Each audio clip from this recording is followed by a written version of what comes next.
యేసయ్యా అని అంటాం, కానీ వాడుకోమని అడుగుతాం, కానీ మన జీవితాలు యేసయ్యకి పూర్తిగా వాడుకొని పాత్రలు ఏంటి అర్థం? ఇప్పుడు దానికి ఒక మాట చెప్తాను.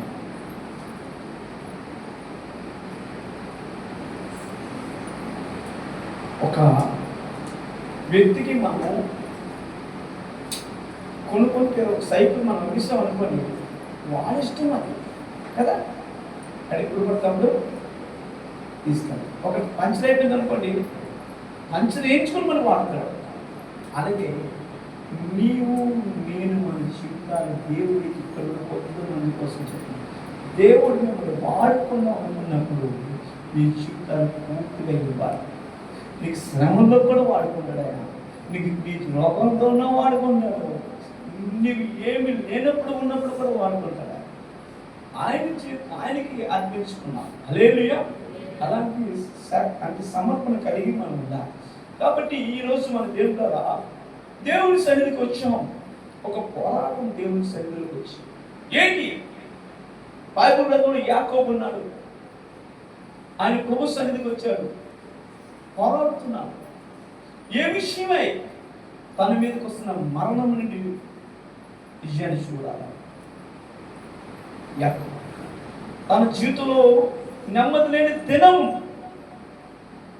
భార్యలు ఉన్నారు, పిల్లలు ఉన్నారు, ఆస్తుంది, కానీ ఆయన జీవితంలో దేనికన్నా మరణం ఆయన మీదకి వస్తుంది, సంతోషం లేదు.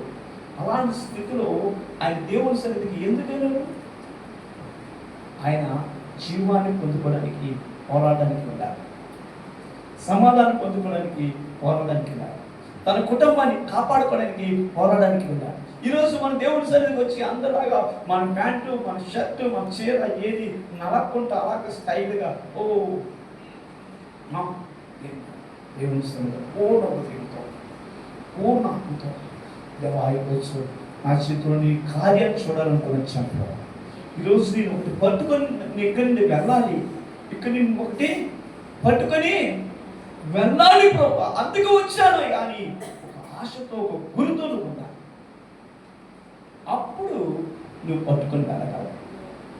కానీ నువ్వు మామూలుగా ఏదో ఏదో అనుకొని వచ్చావనుకోండి, ఏది పట్టుకొని ఖాళీ చేతులతో వచ్చి ఖాళీ చేతులతో వెళ్ళిపోతావు. హల్లెలూయా. దేవుడు గొప్పవాడు, అద్భుతాలు చేసేది. ఆ స్థాయిలో నువ్వు దేవుడు చూడాలి, ఆయన జీవం కలిగిన. ఇక్కడ మన బైబిల్ గ్రంథంలో నిర్గమకాండం మనం చూసినట్లయితే అక్కడ 9వ అధ్యాయంలో కింద మంచి మాట ఉంటాడు. ఏంటంటే దేవుడు మోషేతో ఒక విషయం మాట్లాడతాడు. ఏ విషయం మాట్లాడతాడంటే 16వ వర్షం, నా బలమును నీకు చూపునట్లును, నా బలమును నీకు చూపునట్లు భూలోకం అందంతటా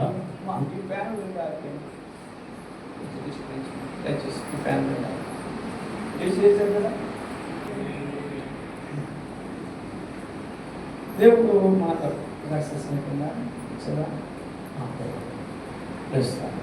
దేవుడు కదా. ఇక్కడ మనం చూస్తే దేవుడికి మాట్లాడుతున్నా, నా బలమును నీకు చూపునట్లు భూలోకం అంతటా నా నామమును ప్రచురము చేయనట్లు ఇందుకే నేను నిన్ను నియమించాను. ఎవరు నియమించాడు? చూడండి ఎంత చెప్పు, నా బలమును నీకు చూపినట్లు అంటారు. అంటే దేవుడి బలాన్ని చూపించగలరు. అదేవిధంగా ఆయన నామము భూలోకమంతా ప్రచురం చేయనట్లు, అంటే ప్రతి ఒక్కరికి తెలియనట్టు ఆయనట అందుకే నియమించాడు. ఎవరిని నిన్ను నన్ను కాదు, పరులను నియమించాడు. లేదు దేవుడు ఎందుకు ఈ మాట చెప్తుంటే చాలా జాగ్రత్తగా ఆలకించాలి. ఫరో మోషేకి ఎవడు శత్రువు, ఫరో ఇశ్రాయేలుకి ఎవరు శత్రువు. మీకు ఒక మాట చెప్తాను నేను. ఈరోజు హమాస్, అదేవిధంగా ఇరాన్ ఇలాగ హౌదీ, ఇలాగ కొన్ని దేశాలు ఉన్నాయి, కొన్ని ప్రజలు ఉన్నారు. వీరు ఇజ్రాయేల్ మీద చాలా ధనం కలిగిన వారు, యుద్ధ ట్యాంకర్స్ ఇవన్నీ ఎక్కువ కలిగిన వారు, అదేవిధంగా సైన్యం కలిగిన వారు, డబ్బు కలిగిన వారు. వీళ్ళందరూ ఎందుకు ఇజ్రాయేల్ మీద దాడికి వస్తున్నారు తెలుసా? చెప్పండి, ఎందుకు వచ్చారు? ఎందుకు పదే పదే ఎప్పుడండి? కొన్ని సంవత్సరాల క్రితం నుండి వదిలేద్దాం. 1946 సంవత్సరం, 1948 సంవత్సరం నుండి వీరి మీదకి యుద్ధాలు. ఏ సంవత్సరం యుద్ధం లేకుండా లేని దేశం ఏదంటే ఇజ్రాయేల్. ప్రతి సంవత్సరం యుద్ధం, ఏదో పక్కన ఎక్కడైనా చిన్నది. మరి ఆ దేశం యుద్ధం చేస్తున్న ప్రతి దేశం కూడా ఆ దేశం కూడా పెద్ద. ఈరోజు ఇజ్రాయేల్ అంటే ప్రపంచంలో తెలియని దేశం లేదండి. ఏ విధంగా అమెరికా సూపర్ పవర్, అన్నీ ఉన్నాయి, దానికోసం తెలియడం పేరా? బలహీనుడు బలవంతుడని తెలియడం గొప్పతనం. హల్లెలూయా. ఇప్పుడు ఉదాహరణ చెప్తున్నాను. నేను ఒక 20 కేజీల వరకు మోయడం సింపుల్, కానీ మా ప్రశాంతి, ఏం పేరు, జీనా, మా జీనా 20 కేజీలు మోయడం గొప్పతనం కదా, గొప్పతనం. ఆ అమ్మాయి మోయగానే నేను 20 కేజీలు బస్తా మోసుకొని వెళ్ళిపోతాను, ఎవరు పట్టించుకోవచ్చు. కానీ ఆ అమ్మాయి మోయగానే అంటే సెల్ ఫోన్లో తీస్తారు, అందరికీ తెలియపరుస్తారు కదా. అదే విధంగా ఇజ్రాయేల్ దేశం గురించి ప్రపంచం అంతా కూడా అది మామూలు దేశం కాదు, చాలా శక్తివంతమైన దేశం. పోరాటంలో ఇప్పుడు అపజయం ఎక్కడి దేశం అని ప్రపంచం దానికంట ఎంతో జనాలు ఉన్న దేశాలు చెప్పుకుంటున్నాయి. ఇజ్రాయేల్ దగ్గరికి వెళ్ళాలంటే భయపడుతున్నారు. కారణం ఏంటి తెలుసా? ఇజ్రాయేల్ దేవుడు గొప్పవాడు. చెప్పడం తెలుస్తున్నారు. వారి త్వరగా మీరు ప్రతి షాట్ చూస్తే ప్రతి షాట్ లో కూడా వారు ఎలాగా ఏ విధంగా అరేపుడు కూడా దేవుని స్తుతిస్తూనే ముందు పాడే కదా పాట. ఎల్రోయి ఎల్రోయి మన్నిల చూచువాడా, ఎల్ షడా ఎల్ షడా సర్వ శక్తిమంతుడా,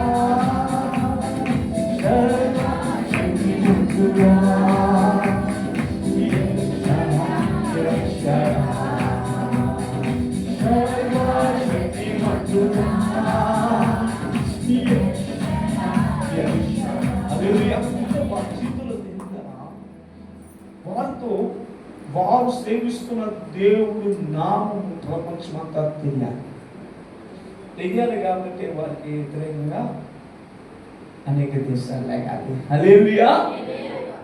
అదే విధంగా దేవుని ద్వారా వారు దేవుని మహిమని చూడాలి కాబట్టి వారు దేవుని మహిమని చూస్తున్నారు. వారు ఏం చూస్తున్నారు? దేవుడి మహిమ చూస్తున్నారు. ఎప్పుడైతే వారు సొంత బలం మీద కానీ వారు ఆధారపడితే వారు ఒక్కసారి విజయం సాధించలేరు, ఎప్పుడూ ఓడిపోతారు. సొంత బలం మీద వారు ఆధారపడినప్పుడు, జనం మీద ఆధారపడినప్పుడు, వారు ఆధారపడుతుంది దేవుడి మీద ఆధారపడుతున్నాడు. వారు ఎవరితో పోరాడుతున్నారు? మనం అనుకుంటాం మనుషులతో పోరాడుతున్నారు అనుకుంటున్నాం. కాదు,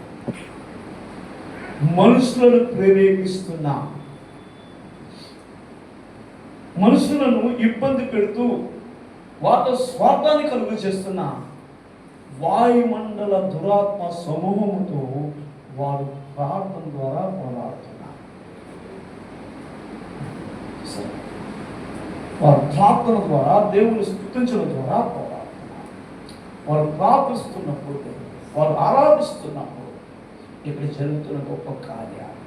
ఇక్కడ అదే విధంగా దేవుడు చెప్తున్నాడు మోషేతో, ఇదిగో ఫరోని నేను ఎందుకు ఉంచానంటే ప్రపంచం అంతా ఈ కార్యాలు తెలుసుకోవాలి. యెహోవే దేవుడని తెలుసుకోవాలి.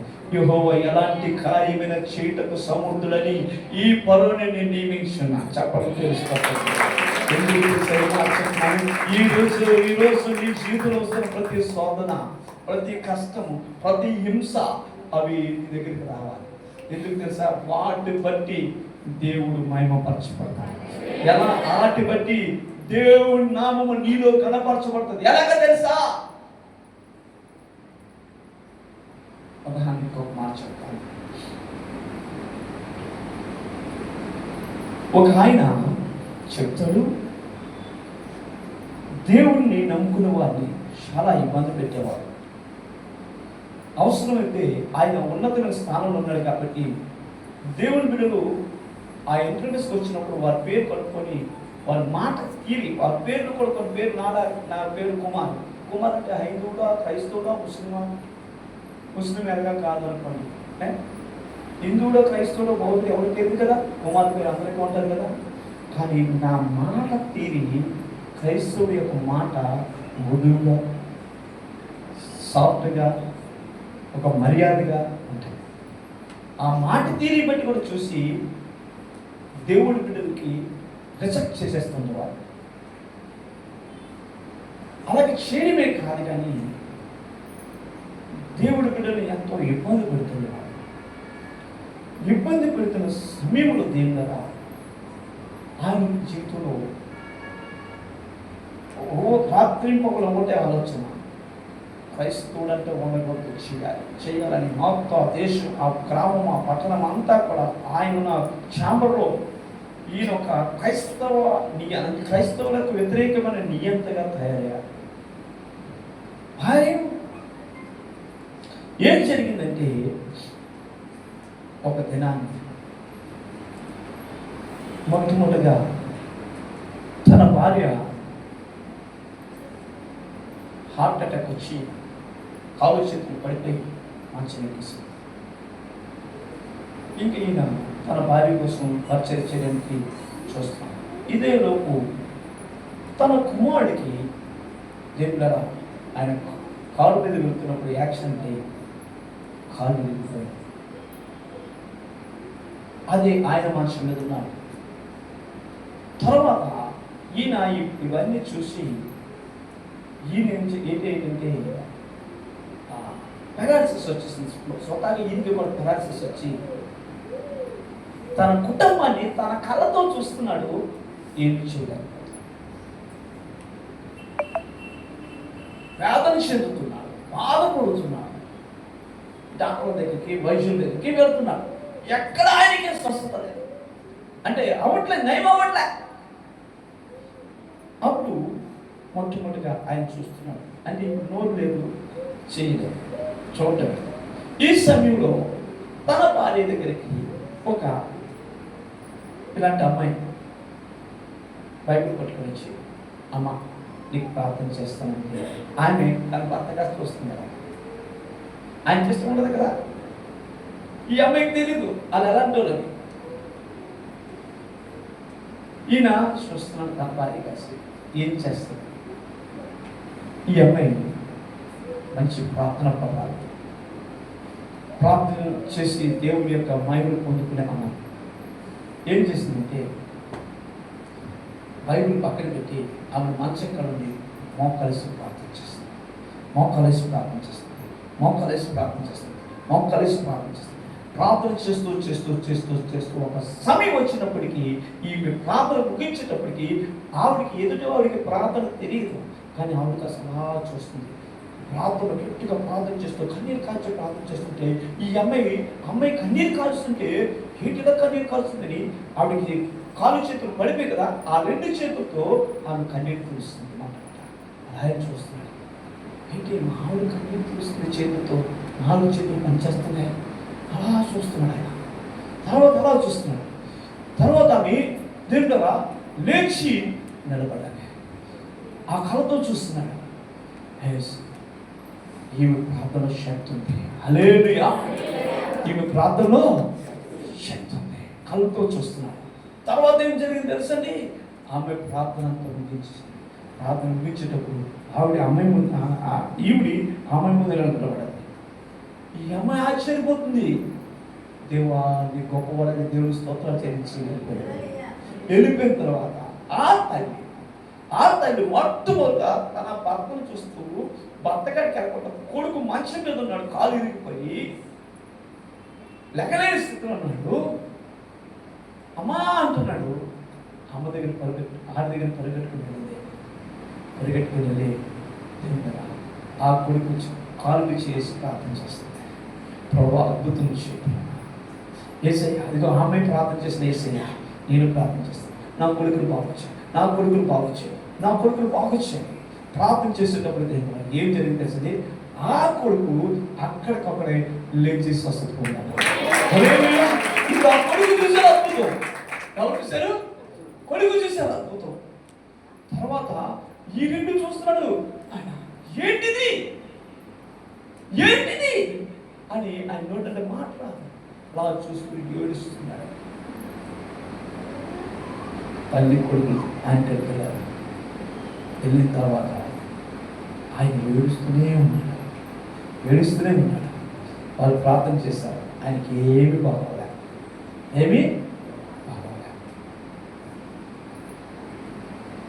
ఆయన అనుకుంటాడు నాకేం కావాలి. అప్పుడు ఆయన చేసిన ప్రతి తప్పులు జ్ఞాపకం చేసుకుంటున్నాడు. ఇంత గొప్ప దేవుడా, ఇంత ప్రేమ కలిగిన దేవుడా, నా కుటుంబాన్ని బాగు చేసిన దేవుడా, నేను నీ బిడ్డలు ఉద్యోగాలు ఇవ్వకుండా నేను నీ బిడ్డలకి అనేక ఇబ్బందులు పెట్టాను, ఎన్నో కష్టాలు పెట్టాను. ఇలాగ ఇబ్బందులు పెట్టు నీ బిడ్డలు ఎక్కడ కనబడకూడదని చూశాను. కులకు సంబంధించిన అంటే మత సంబంధించిన గొడవలు తీసుకొచ్చాను, కుల సంబంధమైన గొడవలు తీసుకొచ్చి చిన్న చూపు చూశాను. నన్ను చిన్న చూపు చూస్తున్నామయ్యా, నన్ను క్షమించని అంత ధర్మాడు మనసులో ఏడడం మొదలెడుతున్నాడు. తన భార్య వచ్చి రోజు ప్రార్థన చేస్తుంది. ఆయన రోజు తన పాపాలు కూడా మొదలెడుతున్నాడు. అయ్యా నన్ను క్షమించు, నా భార్యను బాగు చేసిన నన్ను బాగు చేద్దాం అని అడుగుతున్నాడు. ఒకనొకప్పుడు ఏ యేసుని ద్వేషించాడో అదే యేసుని ప్రార్థన చేస్తున్నాడు.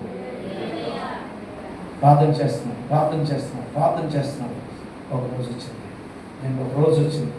తన భార్య కొడుకు వచ్చి ఉపవాసం ఉండి తన భర్త కంటే మోకరిస్తూ మళ్ళీ ప్రార్థన చేస్తున్నాడు.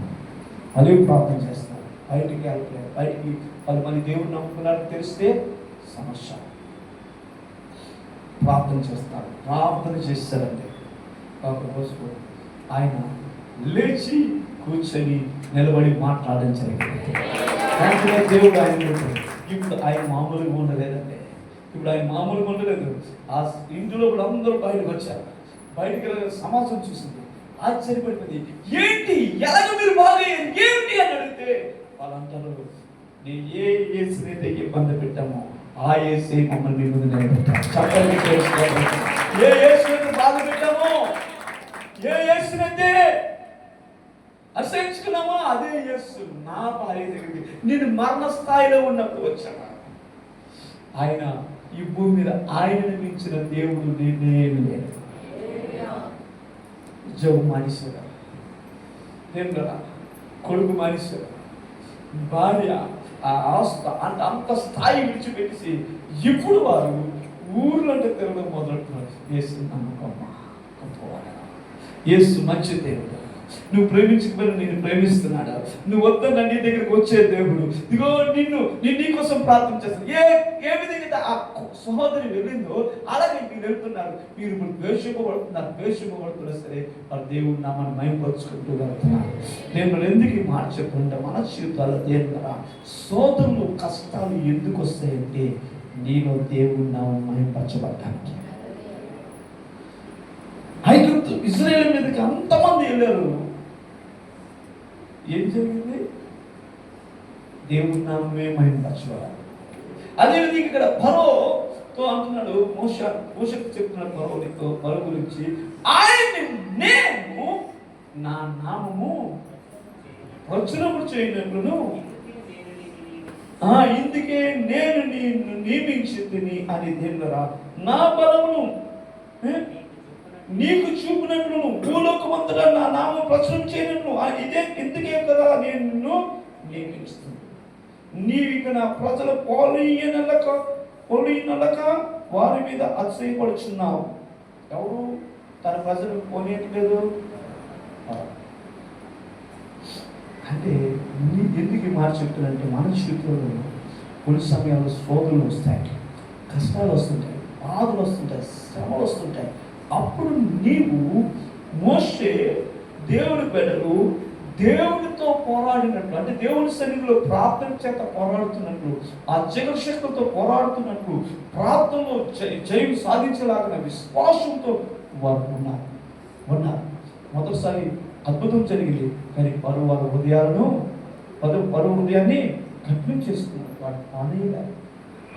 అప్పుడు గొప్పతనం ఏంటంటే ఆ ప్రజలందరూ సొనుక్కుంటున్నారు, మోసే సొనుక్కోట్లేదు. ఎందుకు మోసే సొనుక్కోట్లేదు? వారు సొనుక్కుంటున్నారు. చెప్పండి. వారందరూ భయపడిపోతున్నారు. వాళ్ళు దేవుడి బిడ్డలే, వారు చూచే బిడ్డలు, పోరాడే బిడ్డ మోషే. జ్ఞాపకం చేసుకోండి, ఆరోను మోషే పోరాడే బిడ్డ. నీ కుటుంబంలో నీ పిల్లలు, నీ బంధువులు అందరూ దేవుడు ఏంటి ఎంత ప్రార్థన చేస్తున్నా, ఏంటి ఎంత ఉపవాసం, ఎందుకని నీతో అంటుంటారు. కానీ నీవు ఒక విషయంలో పోరాడుతున్నావు, నీ కుటుంబ రక్షణ కోసం, నీ బిడ్డలు బాగుభోగాల కోసం, నీ జీవితంలో గొప్ప ఆశీర్వాదం చూడాలని నువ్వు పోరాడుతున్నావు. అది వారికి అర్థం అవ్వదు, వారికి అర్థం అవ్వదండి. ఏం జరుగుతుంది? వీరంతా కూడా ఫరో దగ్గర రెండోసారి వెళ్ళాడు మోషే. రెండోసారి ఉన్నప్పుడు దేవుడు చెప్పాడు, ఈసారి నీరు రక్తంగా చేయమన్నాడు. మొదటిసారి కర్రపాముగా చేశాడు, నీరు రక్తంగా చేశాడు. ఇక అయ్యాక ఇవన్నీ వచ్చి తెగులు వస్తున్నాయి. వస్తున్నప్పుడు ఫరో అంటున్నాడు, బాబు నీ దేవుడు గొప్పోడే బాబు, నేను చేసిన తప్పుడు క్షమించు, నీ ప్రజలు విడిచిపెట్టేస్తా అంటాడు. అన్న తర్వాత మళ్ళీ బాగైపోయిన తర్వాత మళ్ళీ ఫరో అన్ని అద్భుతాలు ఫరో చూస్తున్నాడు.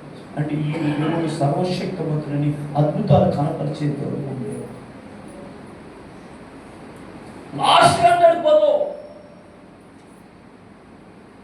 ఇంకా దేవుడు మోషే చేయటట్టే సరే అక్కడ మనం 8వ వచనం అనుకుంటాం. 7వ అధ్యాయంలో కోసం చూస్తే, కాగా యెహోవా మోషేతో ఇట్లను, ఇదిగో నిన్ను ఫరోకు దేవుడిగా నియమించితిని.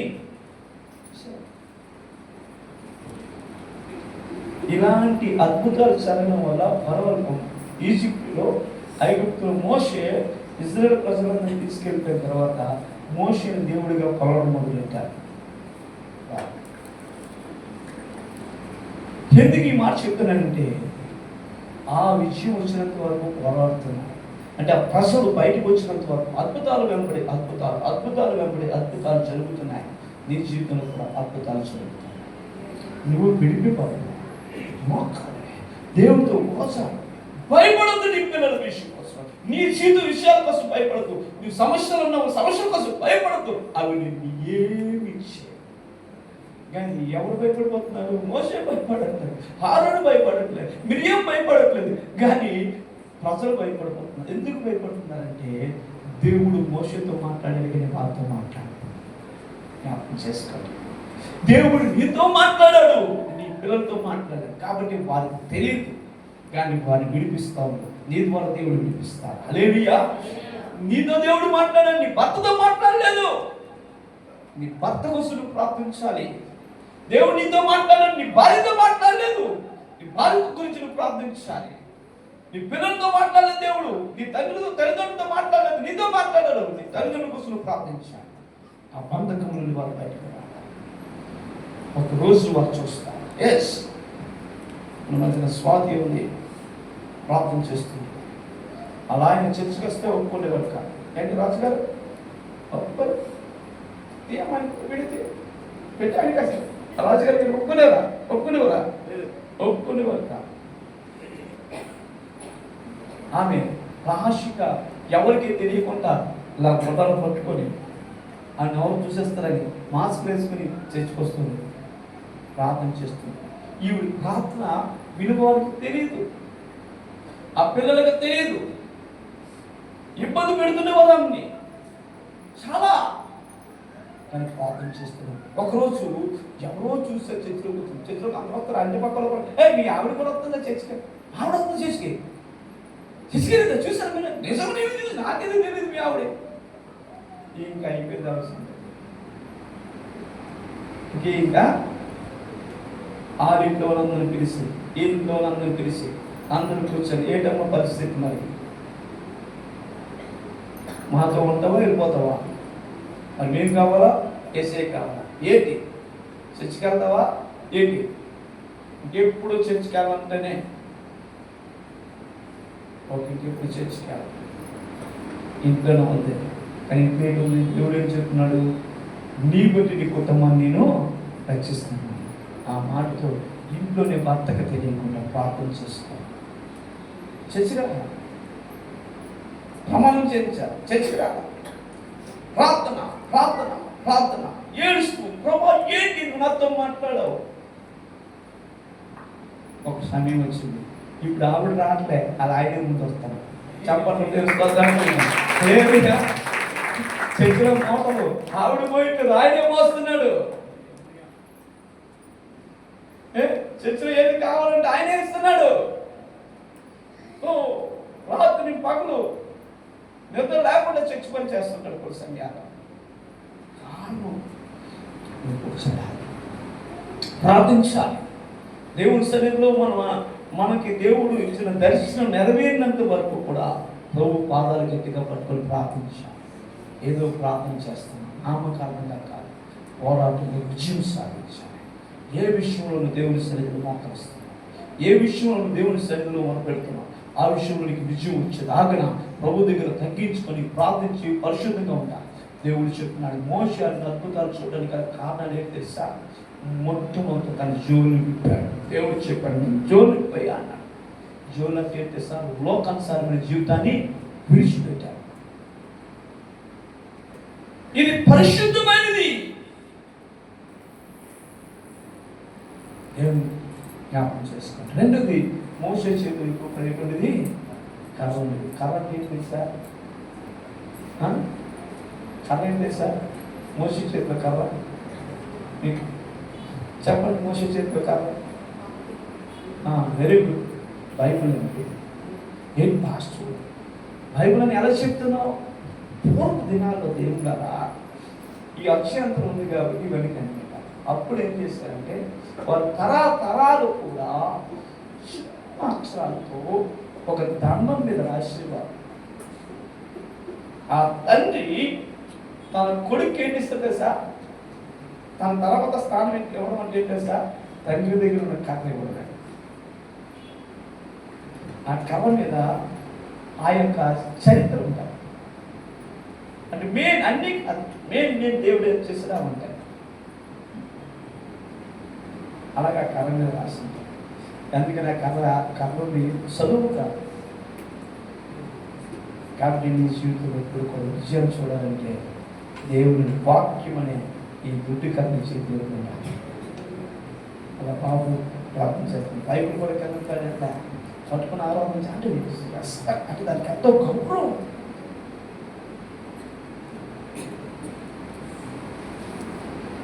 వాక్యం మన హృదయం ఉండాలి.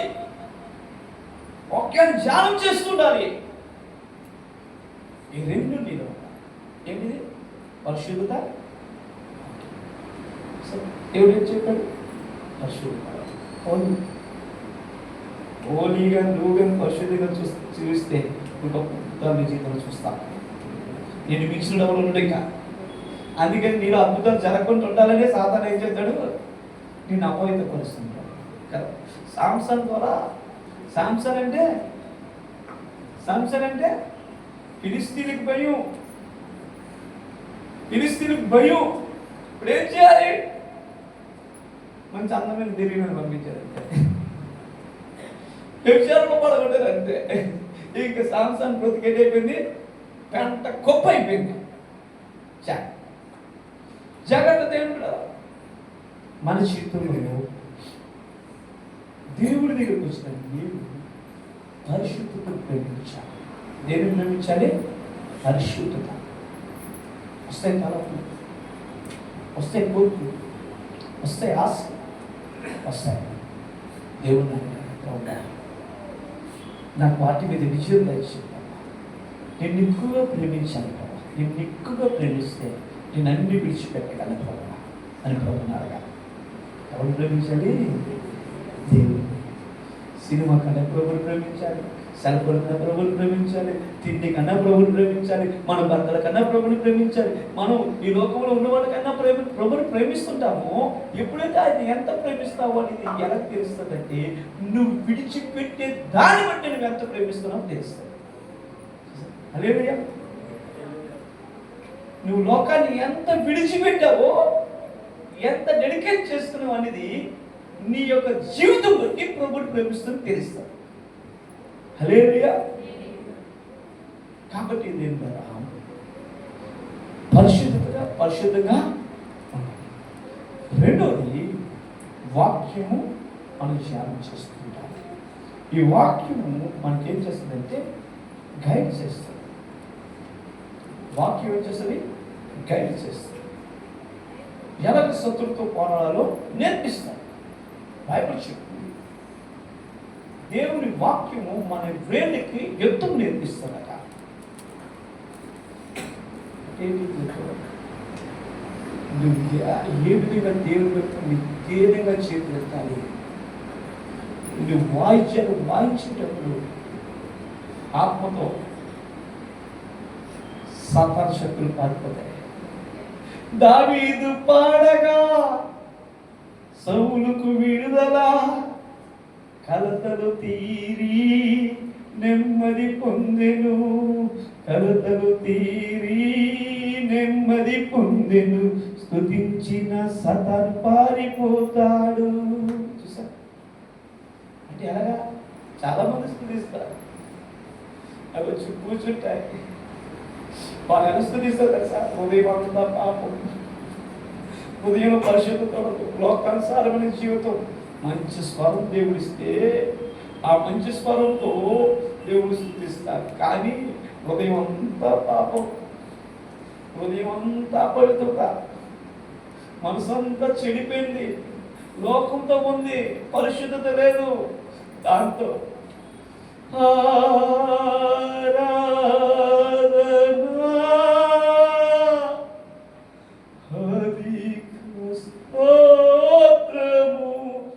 ఆరాధన చేసినప్పుడే గెలుస్తారు, తర్వాత లేదు. ఎక్కడ విజయం వస్తుంది? విజయం ఎక్కడ వస్తుంది?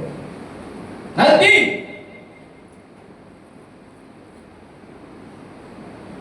కాబట్టి వాక్యం నీకు పాపమును ఒప్పింపచేస్తుంది. ఆ వాక్యము మనకి వెలుగుగా ఉంటుంది. ఆ వాక్యము మనకి విషయాలిస్తుంది. 23-25 కీర్తన దగ్గర నీ దుడ్డి కదా, నీ దండము నన్ను ఆదరిస్తాయి. హల్లెలూయా. అంటే వాక్యం నీ కష్టాలు, సోదరులు, బాధలు దేవుడి వాక్యమే నిన్ను ఆదరించి ఆదరిస్తుంటారు. మూడోది దేవుడు కదా హల్లెలూయా. మోషే ఈ యొక్క నిర్గమకాండం మనం 3వ అధ్యాయం చూస్తే మోషే మిద్యాను యాజకులైన యిత్రోను తన మామ మందను మేపుచు ఆ మందను అరణ్యములకు అవతలకు తోలుకొని దేవుని పర్వతమైన హోరేబుకు వచ్చాను. అప్పుడు మోషే దేవుణ్ణి ఆరాధించడానికి ఒక పర్వతాన్ని పెట్టుకున్నాడు. అదే హోరేబు పర్వతం. దేవుడు మోషేతో మాట్లాడిన పర్వతం. అక్కడికి ఎప్పుడు వచ్చి ప్రార్థిస్తుండేవాడు. ఎప్పుడు వచ్చి ప్రార్థిస్తుండేవాడు ప్రార్థన. కాబట్టి మన జీవితంలో ఈ ప్రార్థన, మోషే ప్రార్థన ఎంతకాలం చేశాడు? 40 సంవత్సరాలు చేశాడు. 40 సంవత్సరాలు చేశాడు. 40 సంవత్సరాలు 100 సంవత్సరాలు చేశాడు దేవుడి కాలం వల్ల. అయినా ప్రార్థన చేశాడు. పోరాటము మాంగ 2 సంవత్సరాలు, 10 సంవత్సరాలు అయింది, 20 సంవత్సరాలు అయింది. కానీ పోరాటము 40 సంవత్సరాల తర్వాత దేవుడు స్వయాన అగ్నితో మోషేకు దర్శనం ఇచ్చేశాడు. అంటే ఆ దర్శనం ఏం చేసింది తెలుసా అండి? లక్షల లక్షల మందిని ఐగుప్తు నుండి బయటికి తీసుకొచ్చింది. బంధింపబడిన తన ప్రజలను, తన జాతి ప్రజలను 470 సంవత్సరాలు బంధింపబడిన ప్రజలను, తన ప్రజలను తెలుపుతారు బయటికి ఎలా తీసుకొచ్చిందంటే అద్భుతాలు చేస్తూ, శత్రువు గుండెలో మంట, భయం పుట్టిస్తూ, అడ్డుగా ఉన్న సముద్రం చీలిపోయింది. దేవుడరా, ఎండిపోయిన బండలో నీరు వచ్చింది. అద్భుతాలు చేసుకుంటూ తీసుకొచ్చారు. ఎందుకు ఈ మాట చెప్తే తెలుసా? అలాంటి అద్భుతాలు చూసినంత వరకు పోరాడుతూనే ఉంటారు. హల్లెలూయా. కాబట్టి దేవుడరా, పోరాటం నేర్చుకో. ప్రభు సన్నిధిలో నువ్వు మొక్కలేవా? కూర్చొని ప్రార్థించు, నిలబడి ప్రార్థించు. నిలబడలేవు, కూర్చొని పడుకొని ప్రార్థన చేయి. డ్యూటీలో ఉన్నావా? డ్యూటీలో నడుస్తూ ప్రార్థన చేయి. అలాగే దేవుని స్థుతిస్తూ ఎప్పుడు నీ ధ్యానం అంతా నా తలంపంతా నీవే యేసయ్యా, నీకు లేదల్లా నీ తోడే గదయ్యా, ఉప్పొంగుతుంది నాలో నీ ప్రేమ. చూసారా, మన హృదయంలో ఆయన గొప్పతనం మనకు ఉప్పొంగుతున్నారు. కాబట్టి మనకి ఎదురుగా ఉన్న శత్రువులను, సమస్యలు, మన శత్రువులతో మన సమస్యలు మనుషులు కాదు, మనుషులు కాదు. ఎప్పుడు కూడా ఏ మనిషిని కూడా నీవు నేను శత్రుభావంతో చూడవద్దు. వారిని ప్రేరేపిస్తున్నా నీకు శత్రువైన సాతాను, దేవునికి నీకు శత్రువు. వాడు నీకు వ్యతిరేకంగా నీ కుటుంబంలో, నీ స్నేహితుల్ని, నీ బంధువుల్ని, లేకపోతే ఎవరెవరు వ్యతిరేకంగా వాడు కలుపుతుంటాడు. అప్పుడు మనం చేయవలసింది ప్రార్థన ద్వారానే వాడిని చేయిస్తాం. బైబిల్ చెప్తుంది, కొరింథీయులకు రాసిన గ్రంథం 10వ అధ్యాయం ఆఖరి మాట చూసుకొని ముగించుకున్నాం. కొరింథీయులకు రాసిన పత్రిక 14వ అధ్యాయం 3వ వచనం చదువు. మేము శరీరదారులమై నడుచుకొనుచున్నాము, శరీర ప్రకారము యుద్ధము చేయము. శరీర ప్రకారము యుద్ధము. 2 కొరింథీయులు 14. మా యుద్ధోపకరణములు శరీర సంబంధమైనవి కావు కానీ. చాలా జాగ్రత్తగా నేను చదువుతాను, మన అందరూ కదా చెప్పండి. తీసిన బైబిల్ 164 పేజీ 4వ వచనం 10వ అధ్యాయం 3-4 వచనం చదువుతారు. ఆయన కదా చెప్పండి. మేము శరీరదారులమై నడుచుకుంటున్నాను, శరీర ప్రకారం యుద్ధం వచ్చాయి. ఆత్మశరీర మనసు. నువ్వు ఇలాంటి యుక్తి పడుతున్నావా? నేను ఇంకొక యుక్తి పడుతాను. ఆ యుక్తులు ఓడిపోతామండి. ఎందుకంటే ఆదిచేత ఆ యుక్తి పండించేది సాతానుడు. వారిలో ఉండి ప్రేరేపిస్తున్నాడు, వారి శరీరాన్ని ఆధారం చేసుకున్నాడు, వారి శరీరాన్ని వాడు ఒక యంత్రంగా తీసుకున్నాడు నిన్ను బాధపరచాడు. నువ్వు పోరాడుతుంది వాడితో, నీ స్నేహితులతో కాదు, నీ శత్రువు అనుకుంటున్న వాడితో కాదు. వాడితో నువ్వు పోరాడితే ఎప్పుడు ఓడిపోతూనే ఉంటావు. లేదుయా, వాడు నువ్వు చేస్తే నీ కుటుంబాన్ని, నిన్ను, నీ జీవితాన్ని పాడు చేస్తున్న వాడితో నువ్వు పోరాడాలి ప్రార్థన. అందుకని అంటాడు, మా యుద్ధోపకరణములు శరీర సంబంధమైనవి కావు, దేవుని యొక్క ఎదుట దుర్గములను పరద్రోజనంత బలము కలవై ఉన్నవి. చెప్పలు తెలుస్తూ. కాబట్టి దేవుడా, మోషే దేవుని సన్నిధిలో ఈ 40 రోజులు ఏడుతో పోరాడంటే దుష్ట దురాత్మతో పోరాడే శక్తిని పొందుకున్నాడు, బలాన్ని పొందుకున్నాడు 40 సంవత్సరాలు. అందుకే ఐగుప్తులకు వెళ్ళినప్పుడు ఆయన ముందు పరువు నిలబడలేకపోయాడు, ఆయన ముందు ఎర్ర సముద్రం నిలబడలేకపోయాడు, ఆయన ముందు ఏది కూడా నిలబడలేకపోయాడు. ఈరోజు దేవుని సన్నిధిలో మనం గడిపితే, ప్రభు సన్నిధిలో అలా పట్టుదలతో ప్రార్థనతో మనం గడిపితే మనల్ని ఏ సమస్యలు నిలబడవు. మనల్ని బలహీనపరచడానికి సాతానుడు వాడు మనతో పోరాడాడు. కాబట్టి ఎప్పుడు మన బలహీనంగా మనల్ని బానిసలుగా చేసుకుంటాడంటే వాడు చేసే ఎర పాపం అనే ఎర. కాబట్టి ఆ పాపాన్ని మనం గ్రహించాలి, దానికి మనము దూరంగా ఉండాలి. హల్లెలూయా. దానికి పడిపోయి ఒక సాంసానికి వేసాడు ఎలా ఏగానే సంసారం పడిపోయాడు కదా, దావీదుకి వేసాడు ఎలా పడిపోయాడు కదా, గెహజీకి వేసాడు కదా, పడిపోయాడు కదా. ప్రార్థన చేసుకున్నాం, కళ్ళు మూసుకున్నాం, దేవుడు మనతో మాట్లాడుతుంది. హల్లెలూయా. ప్రైస్తలార్డ్. దేవానికి స్తోత్రం. Thank you Jesus. దేవుడు మనతో మాట్లాడే ప్రతి మాట విషయం ఇప్పుడున్న శ్రమలు బట్టి, కష్టాలు బట్టి దేవుని నామం మహిమపరచబడుతుందని జ్ఞాపకం చేసుకుంటే సరేనండి. వాళ్ళు మాట్లాడి నీకు వ్యతిరేకంగా ఉండి ఒక సమయం వస్తుంది, వారందరిలో ఉన్న సాతాను యొక్క చీకటి పారిపోయిన తర్వాత వారు దేవుని మహిమను చూసి నీ కన్నీరు తొడవబడి నువ్వు విజయాలు సాధిస్తావు. దేవుడా, కష్టాలు, శోధనలు, శ్రమలు వచ్చినప్పుడు అవి మహానందంగా ఎంచుకోమని బైబిల్ చెప్తుంది. కాబట్టి ప్రియమైన దేవుడా, ఈరోజు దేవుడు నీ పక్షంగా నా పక్షంగా ఆయన మనందరినీ ప్రేమిస్తున్నాడు. ఆయన మన కోసం తన రక్తాన్ని ఖర్చు, ఆయన మన కోసం తన ప్రాణాన్ని అర్పించాడు. దేవుడా, ఈరోజు ఎవరైనా సరే ప్రభువా అన్ని రకంతో కలేదు ప్రభు, యేసయ్యా బలహీనంగా ఉన్నాడు, నన్ను క్షమించు. శ్రమలు చూచి, సోదరులు చూచి భయపడుతుంది, మనుషులు చూచి ఇక్కడి పరిగెడుతుంది అని క్షమించి. అయ్యా, కరుణి ఎందుకున్నావు గమనించావంటే నువ్వు అద్భుతాలు చేస్తావు కనుక అద్భుతాలు ఆయన చూడాలి. నీ నామం ప్రపంచమంతా ప్రకటింపబడాలి. ఎస్, మా జీవితాల్లో మాకు శత్రువులు ఎందుకు ఉంచావంటే అది నీ నామం మహిమపరచబడడానికి. అయ్యా, శ్రమలను ఎందుకు ఉంచావంటే ఒక దినాన్ని ఆ శ్రమలను మమ్మల్ని విడిపిస్తావు, ఆ సోదరులను మమ్మల్ని విడిపిస్తావు, నీ నామాన్ని నువ్వు గణపరుచుకుంటావు.